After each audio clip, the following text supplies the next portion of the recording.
तब देवर्षि कहते हैं, हे धर्मराज, आप तो सब कुछ जानते हैं, पृथ्वी से लेकर स्वर्गलोक तक आप सभी प्राणियों के बारे में जानते हैं, आपसे कुछ भी छिपा नहीं है।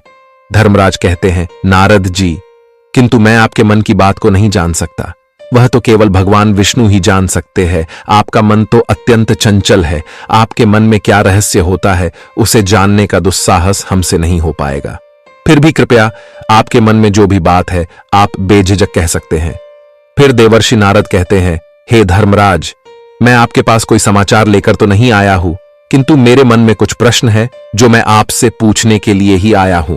समस्त मानव जाति के कल्याण के उद्देश्य से ही मैं आपके पास आया हूं, कृपया आप मेरी इस शंका को दूर कीजिए।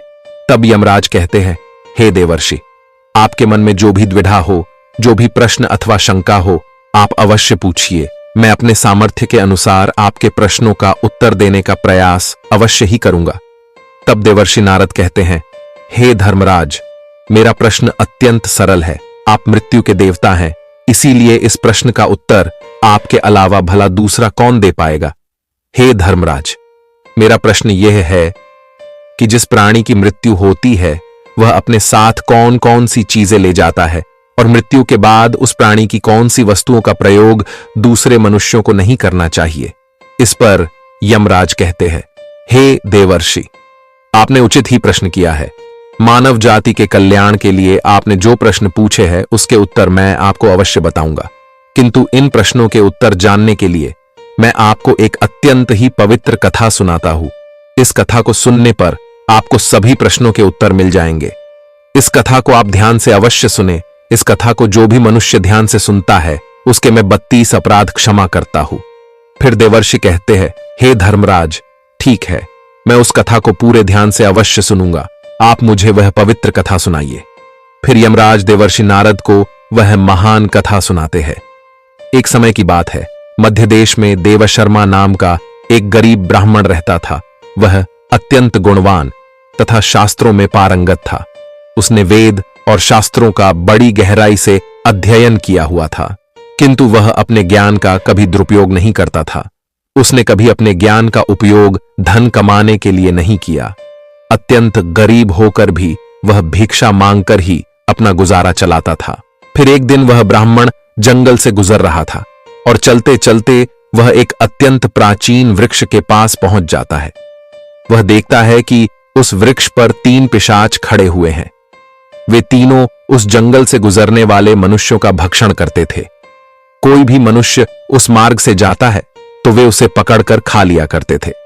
पिशाच होने के कारण उनके अंदर धर्म का कोई अंश नहीं था। वे अत्यंत पापी और दुराचारी थे। वे किसी पर भी कभी दया नहीं करते थे। जब वह ब्राह्मण उस वृक्ष के पास आता है तो वे पिशाच एक दूसरे से कहने लगते हैं, देखो भाई, हमारे लिए आज ताजा ताजा भोजन आ रहा है। सबसे पहले मैं ही इस ब्राह्मण को खाऊंगा। इसका मांस तो कितना स्वादिष्ट होगा। यह ब्राह्मण केवल सात्विक भोजन ग्रहण करता होगा, इसीलिए इसके शरीर में किसी भी प्रकार के रोग नहीं होंगे, कोई कीड़े और कृमि भी नहीं होंगे। इसका मांस खाने में बड़ा आनंद आएगा। जब वह ब्राह्मण उन पिशाचों को देखता है तो वह बिल्कुल भी भयभीत नहीं होता है। वह ब्राह्मण भगवान विष्णु का परम भक्त होता है और वह हर समय श्री हरि का नाम जपता रहता था, इसीलिए उसे किसी से भी कोई भय नहीं लगता था। उन पिशाचों को देखकर भी ब्राह्मण भयभीत नहीं हुआ और उन पिशाचों की ओर देखते हुए उन्हें प्रणाम करने लगता है और कहता है, हे पिशाचों, तुम्हें नमस्कार है।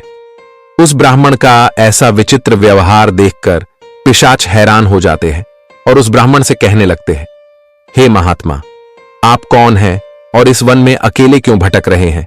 हम पिशाचों को देखकर भी आपको जरा सा भी भय नहीं लगा।